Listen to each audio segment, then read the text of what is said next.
All right, everyone, welcome here to AutoConverse.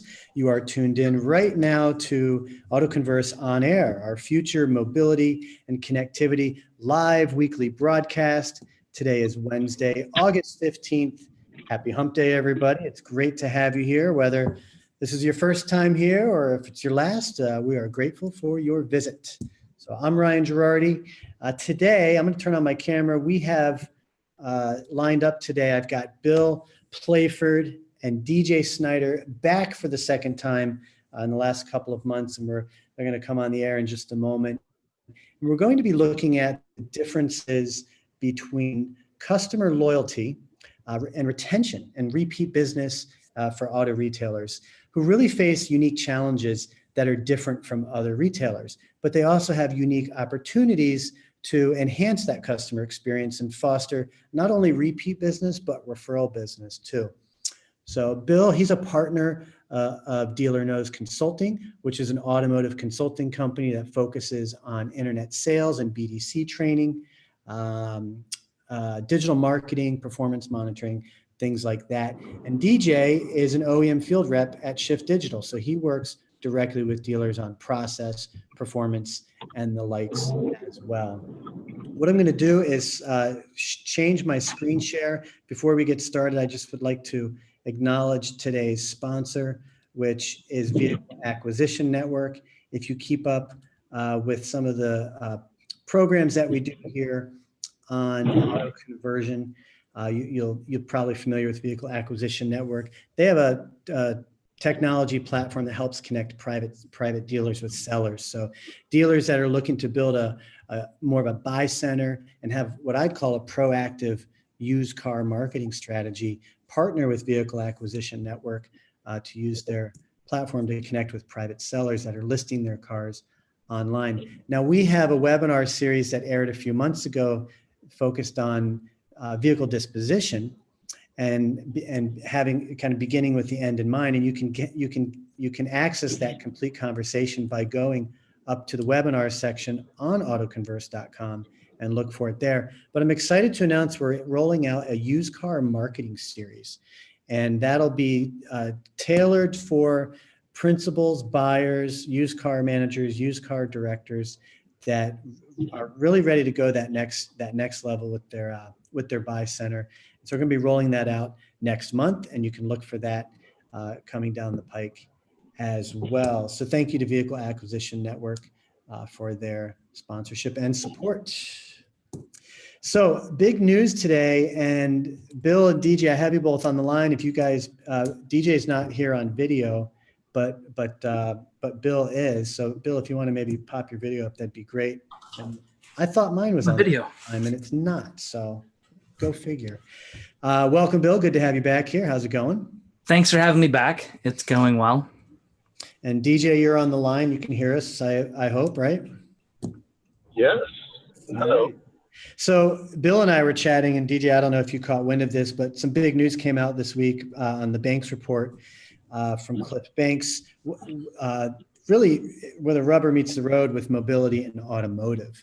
CDK and is going to integrate, I should say Lyft Concierge is going to integrate with the Fortellis platform that CDK rolled out just last month, or just a few months ago, I think in March. And then Cox acquires Clutch Technologies to form its mobility division. These topics appeal to me. As you know, our theme here is mobility and connectivity, which is broader and far beyond just automotive. But I think these are two big headlines in the mobility and connectivity space that I think touch automotive. And so I reached out to Cliff, and he's agreed, he's able to work out that he's going to come on the air with us on Tuesday. So a little less than a week from today, we're going to do a special edition and have Cliff on to talk about the acquisition and this integration with Lyft Concierge. And Bill, I'm just curious, what do you know about the Fortellis platform? My understanding is it's sort of a long time coming, first and foremost, but really more of an like an open API platform that CDK is starting to offer. So I don't know all the details. I don't represent any of these companies, of course, but that's sort of my understanding, is to try to create more of an open ecosystem for technology to communicate with each other. And I got to tell you, with CDK's position and the sort of duopoly of the DMS space, I think it's good that at least one of the two is creating an opportunity for technologies to work together and communicate, and most importantly, share data. So much data is out there today in the automotive space that's sort of inaccessible, or even if it is accessible, it's just hard to manipulate. And it's good that CDK's taken a step forward to help unleash what's inside that data and help people make better products and services out of it. Yeah, it's the first really platform of its kind in the automotive space. You can kind of make it akin to Salesforce Cloud or Salesforce Marketplace. So Chris, Leslie, and I touched on it when it first came out back in, I say March, but I think it was May actually. So yeah, I look forward to having Cliff on to get a little bit deeper into the platform and the integration there. So Bill, you were supposed to be, you had something going on today that you were going to, actually it's tomorrow, right? You're right. Doing a kind of a headlining or kicking off a sales event for Wards. But it looks like you're at your house today. Yeah, actually I was going to try to go up to Detroit today early, but as luck would have it, I'm going to go up tonight and kick things off first thing in the morning. So I'm at the home office in the bunker. And you brought up what you were going to talk about, kind of state of the union in a way for auto retail. I'm going to share my screen real quick on a piece that you put out just recently, Exaggerated Understanding of Management and Teamwork. Maybe you could speak to that for a minute on what that article is about. What's your message in there? Well, I think with a lot of this stuff, and even this show included, I mean, we talk about mobility, we talk about these new technologies. It still takes people dealership to make it work. And I find that when I initially started this exaggerated understanding trope or whatever you want to call it, it was a matter of like, there's a lot of content that we're exposed to constantly. I mean, I get multiple emails a day. Despite hitting the unsubscribe button, I still get them that are highlighting things that have sort of been normal for 5 or 6 years now. There's nothing exciting about it. And a lot of the reasons why that stuff is normal and not exciting is because people never made it work. And sort of my idea for this was, instead of having content that just keeps going over the same ground or, like running on a treadmill in a way, let's address like a really critical issue that's inside of almost every dealership today. I just had a really good conversation with one of my former coworkers, and he is sort of hemmed in by his management. He has a lot of great ideas. He's a proven performer. He's done a lot to transform the dealership he's at. And, when it came down to, as he said, to write a mission statement, all the sales managers were supposed to come up with a mission statement. He's the only person who did it. And then 6 months later, nothing's been done with it. And so as we're seeing these articles, and we go to conferences and we're exposed to all this stuff, somebody at the dealership has to put that in action and build accountability around it. And my suggestion was, instead of talking about the next video email tool that's out there or whatever, let's talk about management and leadership and teamwork and all those things that actually put this stuff in motion and allow us to realize what this technology can really accomplish. So DJ, I just kind of throw this at you. This came on last minute, but I mean, what Bill's speaking to here is that we have all these ideas, these technologies, these solutions that get introduced into the dealerships, and most of the time they just fail. They don't work, and it's because we don't have the people, the training, and the support to make that work. I mean, that's what you do all day, is you go from dealer to dealer, really to address that challenge. Correct? We do, and I think that the problem that we find is, instead of embracing this, we wait till it's forced upon us.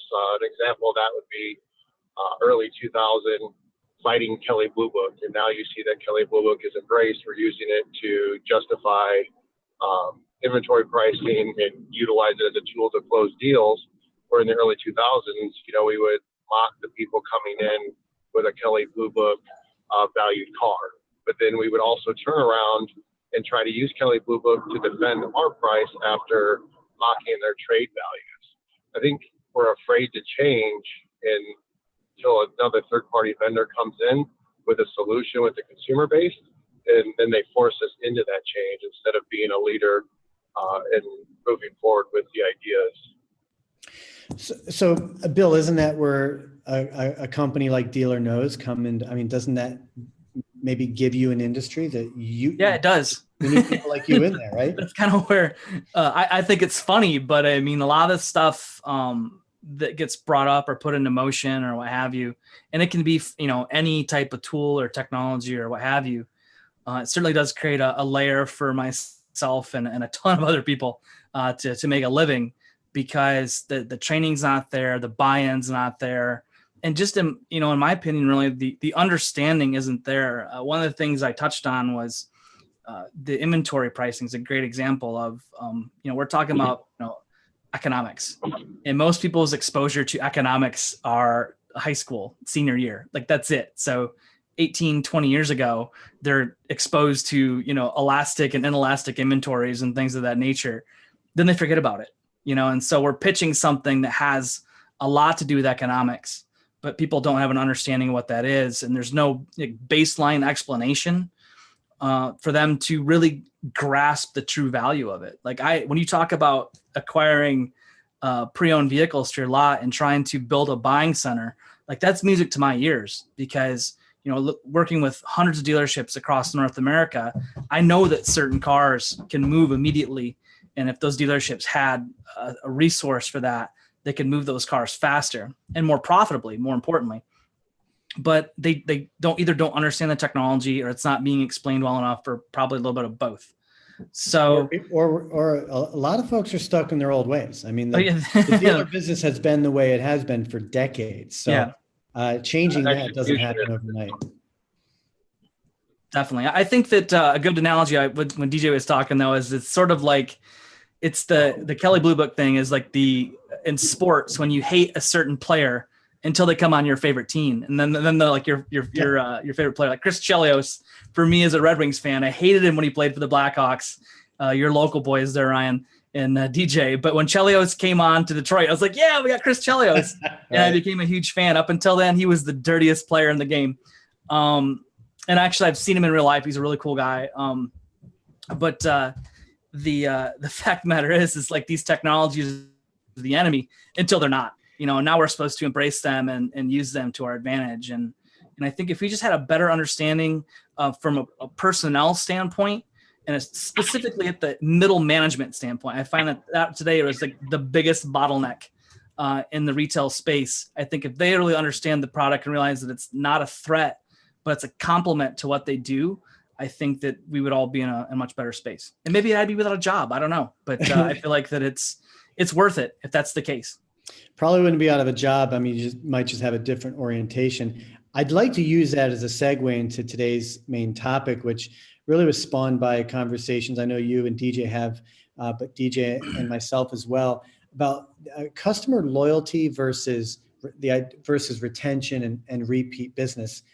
Loyalty programs, as we were talking, Bill, are, if you're a retailer, if you're any sort of retail business, I think you almost have to have some sort of customer loyalty and rewards program. I know that is a differentiator for me personally, that if there's an option to participate in a rewards program, then I will. I'll say that if I have to register through email, I'm not interested. It has to be, for me, phone-based, text-based, or app-based. I did a piece, I'll share it in a moment, offering up some ideas around customer loyalty, which talks about collecting and using personal data, how to, the role that inbound and outbound marketing play, the role, I think the dealers have a unique opportunity that they can partner with other local businesses as well. DJ, let me kind of have you kickstart the conversation. How would you differentiate the difference between loyalty and retention or repeat business from an auto retail standpoint? I think you have to look, and it's got to be segmented into the different types of markets. What would get a Kia buyer to become loyal to the brand is different than what would make a BMW or an Audi buyer Repeat could be of convenience. So I frequent a local gas station because it's right across the street. My preference might be BP or mobile, but this one happens to be a Speedway. So I'm a repeat customer to that. Loyalty would come to all my dress shoes come from Nordstrom. And they don't have a points rewards or anything like that. But if I ever have a problem with this particular shoe, I know that Nordstrom's has my back.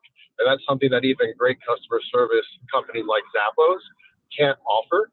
And they don't even come close to giving me that type of service that Nordstrom. So to keep it simple, that's how I would differentiate the two. So loyalty doesn't have to necessarily be tied to rewards and incentives. It's more what, like you said, you like Nordstrom because you know if there's issues with the product that it's going to be taken care of, and rewards and incentives are not an alternative for that loyalty. Yeah, and everything is different. I use my Costco credit card because I get good points back on that. So points are important to me in that particular segment. But, everything is different. You have to kind of do a case study on what's important to your people or a focus group, and then tailor to them, not to what you think. Yeah, and I think there's a great point then, the fact that those are tangible values to DJ. Like that's meaningful. And when I think a lot of things fall apart necessarily is even the rewards or the points don't deliver anything special to you. Like I use mobile, the mobile app, ExxonMobil, the oil company. I go to their gas stations and I actually authorize everything to my phone. I never touch the pump. I don't do anything. So I like that convenience. It's weird, but I do get points, but the points are like, get 10 cents off your gas. Like, well, I was already going to go there anyway, so it's not always that. For me, I find a level of convenience to just literally stop at a gas station, pull up my phone, authorize everything, never touch the pump the gas, walk out. Like that's my idea of convenience and speed. That's what I find tangible and valuable. But I think the way I would define this, even though you didn't ask me, Ryan, would be, any place you can buy a commodity product and actually pay a premium for it, I think is where that loyalty is bred. And I think when you look at the types of brands that Nordstrom sells, they're not really, there's a handful of private label brands or whatever that they use, or white label brands. But for the most part, what they're selling there isn't special. You can get that stuff even at Macy's or someplace that's not quite as high on the ladder. But there's a certain something about buying from Nordstrom's, and for DJ, it's that guarantee. For a lot of people, it's just their exemplary customer service. They'd appreciate buying that same Ralph Lauren shirt there than they would get at Saks. They just get a better experience there. So for me, I think really, if you're willing to pay a premium to get that commodity product, or you are just super vocal about your support for the company, like you're a raving fan of whatever that might be, like. I am anytime I have an opportunity, I'll stay at a Marriott hotel if it's my choice. Mm-hmm. I mean, and I'll pay a premium. I'll pay 20% more because I do get points, which are nice because I find those hotels valuable to get those reward points for. So it's worth it, So I'm sitting on close to 300,000 Marriott points now. Haven't used them. I bank them, but unlike the airlines, I get to keep them even if I don't use them. And so they never expire. And so I find that valuable, but moreover, they've over the last decade of me traveling more frequently than the next person, they've always just taken great care of me. They've always taken great care of my family. They've always thrown in perks. I don't have to really ask for things or make a big deal. And yeah, Four Seasons are nice. I like staying there too. But if I had a choice between a Four Seasons or a St. Regis or the Ritz, I'd stay at the Ritz because it's a Marriott property. Rewards definitely drive loyalty. They incentivize you to be loyal for sure. DJ, I have on my screen that you can't see. It's a piece that I put up a few years ago about a dealership, a Honda dealership, I think in the Northeast, called Silco, Silko, Silco Honda. And they have what I guess you would call a loyalty program that offers 2 years or 25,000 miles of maintenance warranty, if you will, for buying a car, a lifetime warranty, which I don't really know what that means, maybe for as long as you own the car wash with service. In your estimate, would you say that is would you classify that as a loyalty program, or is that more of maybe an incentive to buy a car from us? I think it's both, and they go hand in hand. If I'm loyal to you, I want to do business with you, and you're giving me more of a reason to do that business. And if your program is true to its advertisement, you're going to continue to get people to follow, and you're going to create more raving fans off of something like that. And to add on to what you just said, look at how Rick Case built up his businesses. You know, you go to a Rick Case store in the South, gas, haircut, car wash, you know, there's just a plethora of things that he's offering to make things more convenient for his buyers. Mm-hmm. And I think that's more tangible though. Like when I see this, I'm like snooze, because it looks like everything else. It's all very dealer centric type offerings there. And as a customer, like that doesn't really sway me. You know, I mean, I guess if I was picking between two Honda stores and, you know, one had the other, I don't know. But like it really isn't enough for me to make a decision one way or another, because most dealerships would probably do a lot of that stuff if you asked them.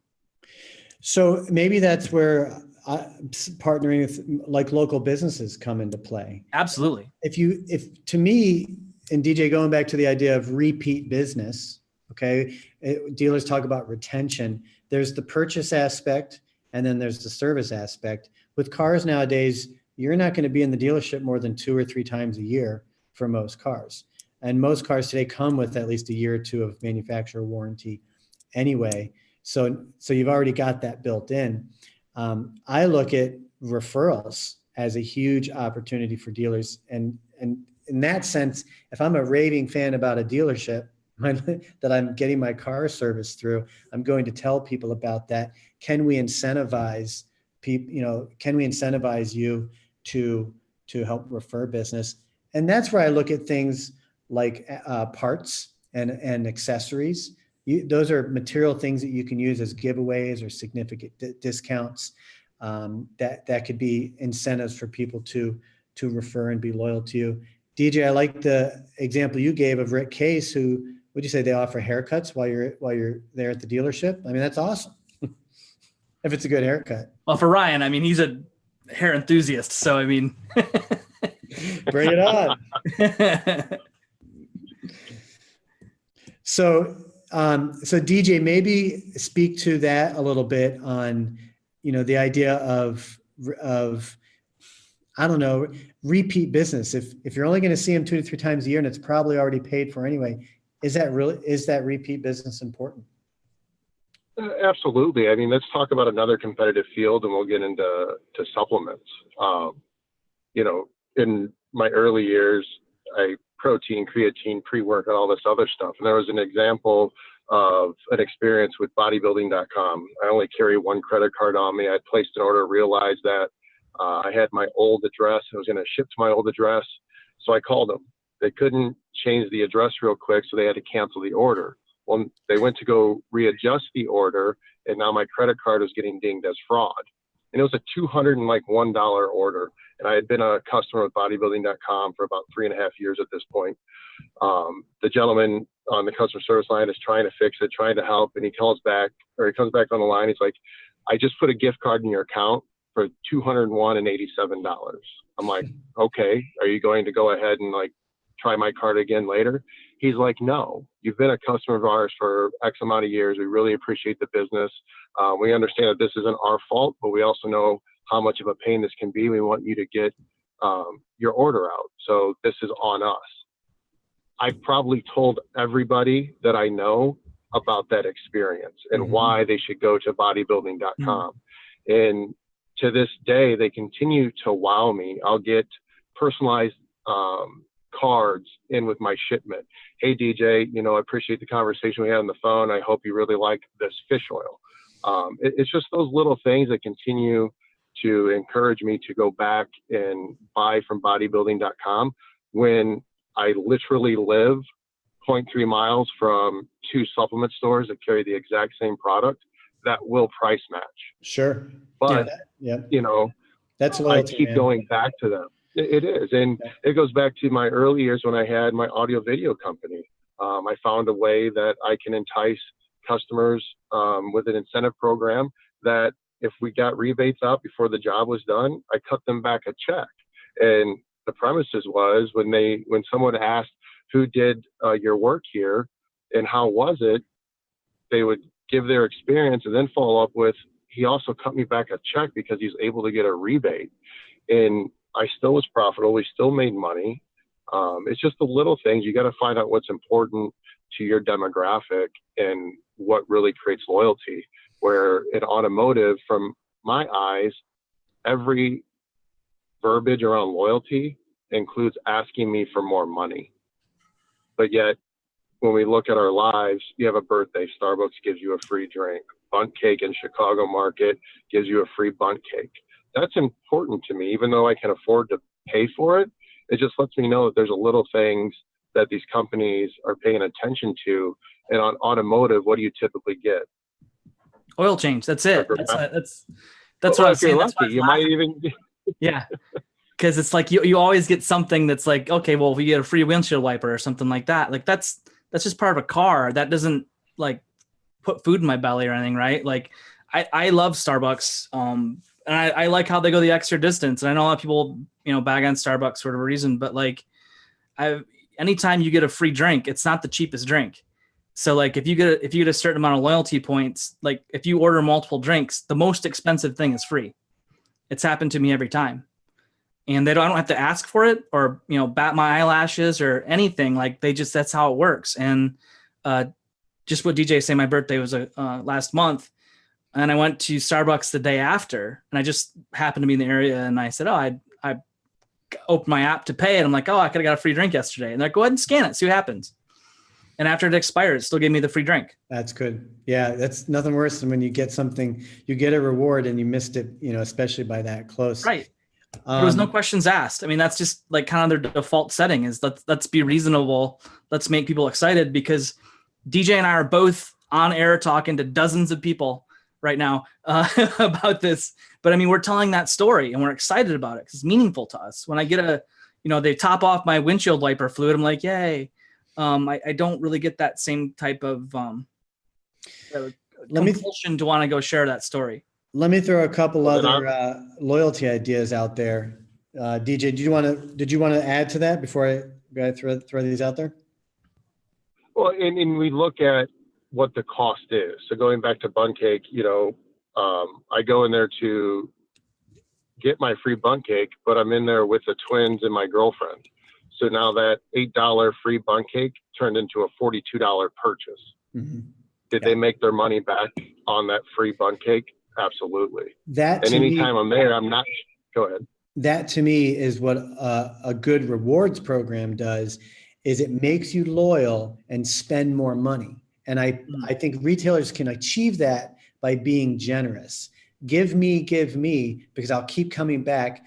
Using the Starbucks analogy, I used to spend maybe $10 a month at Starbucks. And then once I got hooked up with their app, next thing you know, I'm spending $30 a month. So, and I'm happy about it. I'm happy to do that. I want to throw out this one dealer that I came across a couple of years ago in a kind of a relatively small town area out west in the state of Washington. And what they do is they don't do dealer reserve. They don't make a big hub about it. They just don't do dealer reserve. And I think I came across that doing some research around, customer loyalty for dealers. And Bill, I'd be curious on your opinion. I think most customers don't even know what the heck dealer reserve is. So to me, creating loyalty out of that seems like a stretch. And that's just something they believe they believe that's what they should do. I don't know any other dealer that would embrace that strategy, but have you ever heard of anything like that? I mean, there are places like that dip into that type of those funds. There's so much, there's been so much reduction in gross in the front end, to do that. Like, I don't see that being very profitable for the long term.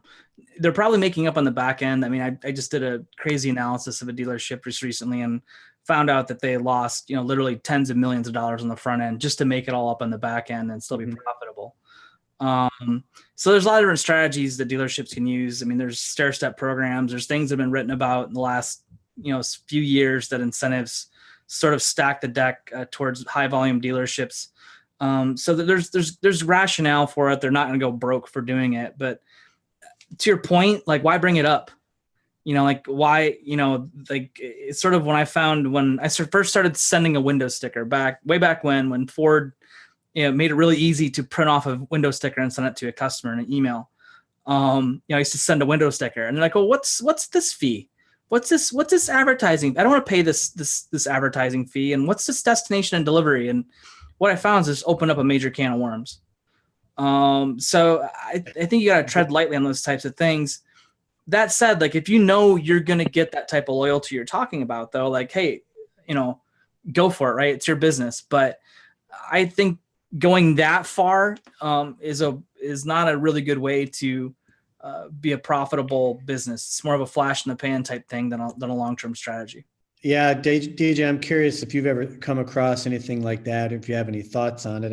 I mean, for what it's worth, like I said, I don't think most consumers know what dealer reserve is, and it's very purchase driven versus repeat business service driven. I could see a customer saying, "Oh, you should go check out dealer such and such. They don't add points on the financing." Maybe that's an incentive. But DJ, what are your thoughts? I think it's a way that it increases buyer confidence.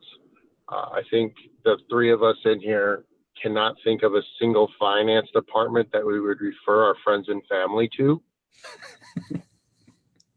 So when you think about it that way, it kind of makes a lot of sense. I'll refer you to a dealership, but not once have I heard said, "Hey, go see Bill at dealer X in finance. He won't club you like a baby seal." You got to be careful with it. That's great. You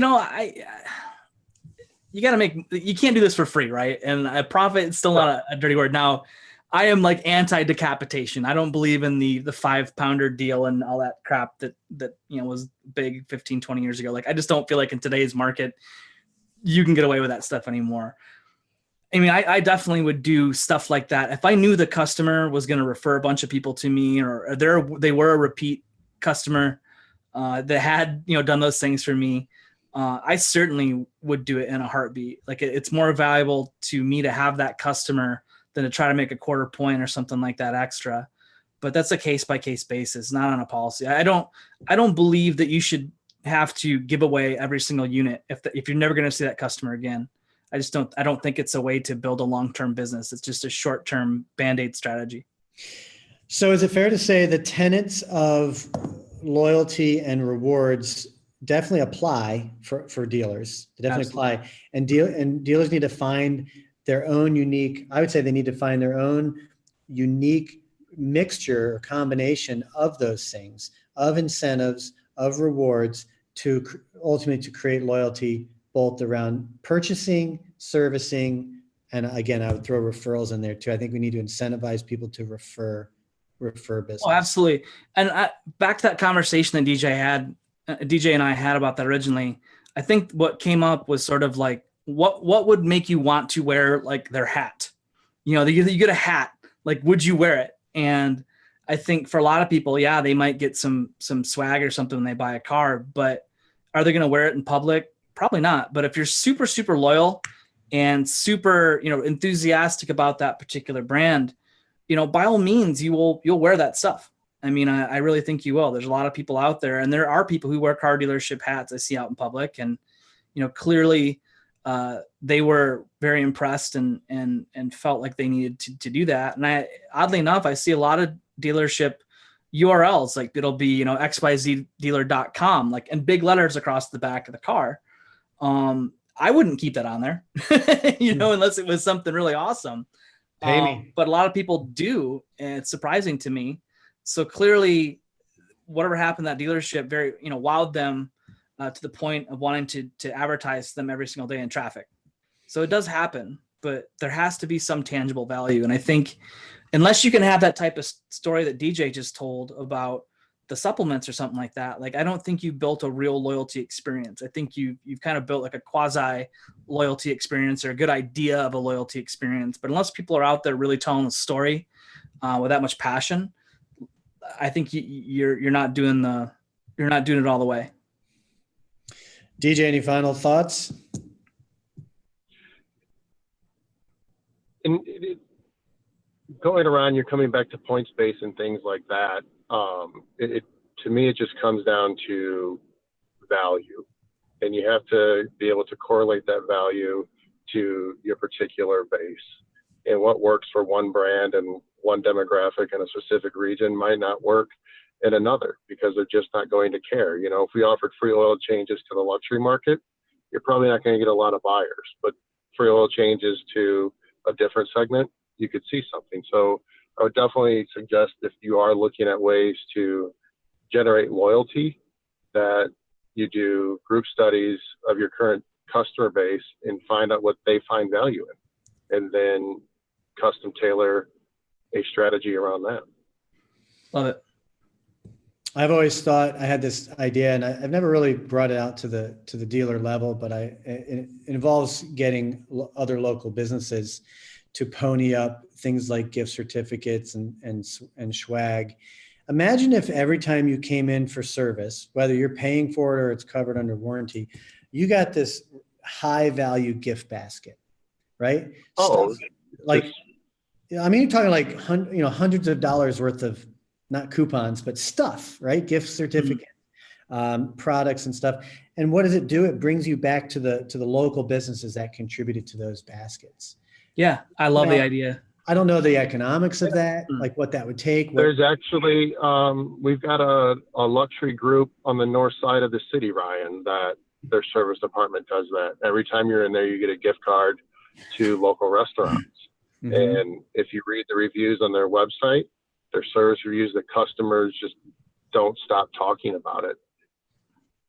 Yeah, I love it. I mean, as long as you provide the good service, then rewards like that, definitely are an incentive. Right. And it's reciprocal. It's reciprocal association. So if you're associating with those other businesses that also have that type of good customer service and loyalty and stuff like that, like it only just builds more mass. I mean, one of the things that I did when I was in retail, and I didn't do it for every customer, but the customers I really felt were super valuable and turned out to be, like, I would do gift baskets. And so one of the things that I would do out of my own pocket or on the cheap, if I knew that pets, like I'd make little pet baskets. So at the time my wife was in vet school, and, we get all these free, chew toys and stuff like that. And I'd just put all that stuff in the gift basket and give it to a customer, and they were super thrilled with it. I mean, and, write thank you notes and, send me gift cards in the mail and stuff back as a thank you for that. And it was great. And it's something I wish I could have done more often, but since it was coming out of my own pocket, it wasn't something I could just throw money at all the time. But certainly for those customers that, husband and wife are buying cars or leasing cars every 18 months, like, hell yeah, I put together a gift basket. It's totally worth the money because I knew I'd see them and they were going to recommend me to their neighbors, and my plate tag was going around their neighborhood. It was totally worth it. But the important thing is, and all this stuff is that was valuable to the customer. We found things that were valuable to the customer. I sold a X5 to a gal one time, and I knew she was like really into Michigan made products. So I went out and found a bunch of Michigan made products and Traverse City's cherries and different, pancake mixes and stuff that are, just random stuff, but made a gift basket, maybe had $45, $50 tied up in it. And it made a huge impact. And, like I said, so I think anybody can really do this. I don't think you have to have your dealership do it for you. I mean, if you want to put the effort into it, it's something you can do as an individual. It's definitely better for the dealership. But I mean, as an individual, if you're, one of these people who want to, quote unquote, build your personal brand, it's a great way to do that. It just takes a little time and energy and a little bit of money to do it. But I think it can make a huge impact. And it's certainly more meaningful than just a free oil change. Well, it's funny you say that. You can do it at the individual level. Alan Cooper, who was on here a couple months ago, when he got started in the car business, he used to, what did he say? I think he would split or give a big part of his commission to the service techs, to the service advisors for referring customers to him. And I think he also used to go back and buy pizza for the service department too. So he incentivized the employees at the dealership to give him to basically get him in front of customers to grow his book of business. So that's a good point. It can be at the dealership level.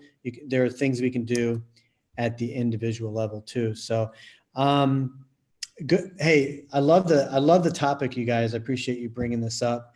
I think I'd love to, it doesn't seem to be a lot of movement in the industry in general to work with dealers at this level. So, hopefully folks get some ideas that we threw out here and get with us and let's talk about it and just bring more value, like you said, DJ, back to the customer from the dealership. Yeah, great exercise to go through is just, figure out what you're loyal to. I think you can't understand loyalty. I wrote a blog post about this a while ago, but if you don't understand loyalty, then you can't really offer it, and the example I use, the same gals cut my hair for better, for worse, or whatever, for probably the last 24, 25 years. Even when I moved away, when I come home for Christmas break or something like that at college, I never cut my hair. Yeah. And she cuts my kids' hair, cuts my wife's hair, and then my brother's hair. And she cuts basically our whole family's hair. So we're all very, very loyal to her. But anytime I need something, hey, I'm going out of town. Can you cut my hair before I go? Yeah, absolutely. When can you come in? She'll always find time for me. That's loyalty. That's real loyalty right there. I'll always be loyal to her.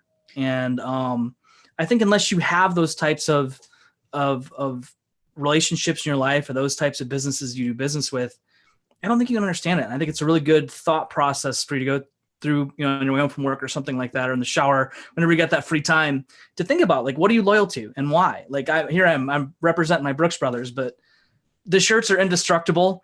The wrinkle free is the best. I've been wearing these things since I've been 19. I've never changed, never wanted to change. Anytime I have tried to change, I hate the shirts. And there's no reason for me to not do that. You sport it well. I like it. But because of all those things though, but it's very valuable to me. So, and I think you have to think about those things in your life. What are you super loyal to? And I think once you really understand what it means to you, then you can start to offer it up to a customer. Man, DJ, we got to get your video up here next time. You missed my smiling face? We missed that. Your snazzy hair. How long you been with the same stylist? What's the longest, or your current stylist, or that you've been with for the longest? Are you loyal to the stylist? Oh, I was up until I moved, and it just became inconvenient. I was probably with the same stylist for 15 years. Yeah. And I could call within a 24-hour notice and ask to get in, and it was always there. Stylists understand loyalty. I'm pretty loyal to my stylist, but it's inconvenient for me to go there now because I moved, and it's an hour there, an hour back, an hour to be there. So to me to get a haircut, it's a 3-hour ordeal. So it's a lot of work. I still made the commitment, you chicken shits. I did it. How loyal are you? Maybe not enough. So, but I recently went to a different stylist just that was close by, and man, did she put on the works. She put a bunch of pomade in your hair or what? I'm not going to speak to that. I don't even know what he said. Yeah, I just thought your hair grew that way, Ryan. Honestly, I thought you just woke up in the morning. That's how it was. You just got out of the shower, you dry off your hair, and it just appears that way. It's pretty much how it is. That's how I tell my stylist to say, this is what I want to do. And as long as it works, it works. So, well, hey guys, let's wrap it up. We've been at this for a while. I'm going to do some closing announcements just for everybody. So let me just pop my screen open here. And we've got some new banners up on the sites. You probably saw them. Digital Dealer 25 coming up in October 16th through the 18th in Las Vegas. Get your $200 off registration by entering promo code DDAC on. And also enter for a chance to win free dealer passes as well. And you can do that by going to the AutoConversion Facebook page and leaving us a review. And that'll enter you in for a drawing, or head into the iTunes store or Google Play and leave a review on the AutoConverse podcast. Doesn't even have to be positive. We just want to know what you think of what we're doing, and we will enter you in for a drawing that we'll announce, I think, on next week's show. And we're giving away 2 free dealer passes to Digital Dealer. and also driving sales as well. We've got some banners up there. They're working on the promo code, but so that'll be out in a couple of days. But you'll still be able to enter into the drawing. So for every review you leave on the podcast, on our Facebook page, even on our Google Plus page, which we finally got working, so we need some reviews there. We will enter you in for a drawing there. I think that's it, guys. Good having you on back on the air again. Just ironically, this email just came through from Think with Google. Yesterday, we introduced marketers to a new type of traveler. They are frequent travelers with high expectations who aren't consistently loyal to a brand or company. This new traveler requires marketers to think beyond loyalty programs. We've uncovered 3 ways traveler brands are already working to win real loyalty. These examples show that digital technology can help companies exceed customer expectations and drive loyalty like never before. Apparently, Google is listening to me. It's when you got that Android phone. It's what happened. I know. I feel so good. Speak about anyway. loyalty. I'm no longer on the Apple bandwagon. Yeah. Right. No, 20-year relationship maybe down that's the our drain. next. Maybe that's our next topic is losing customer loyalty. Yeah, that's a There good you one. go. All right, guys. Thanks again for being here. We're going to call it a wrap. We'll see you next week. We have Christopher Vester on. He's the COO of Huber Vester Auto Group. And we're going to have Andrew Compton on for the first time, just going through Learn from the Leaders. That's a new series we're rolling out, by the way, guys, called Learn from the Leaders. And we're bringing thought leaders and influencers in the automotive space to come on and share what, their successes and their failures. So that'll be here next week, same time, same place, Wednesday at noon. Bill, DJ, we'll hope to see you up here soon. Great to have you. Thank you so much. Thank you. Thanks for Have a having us good on. one, guys.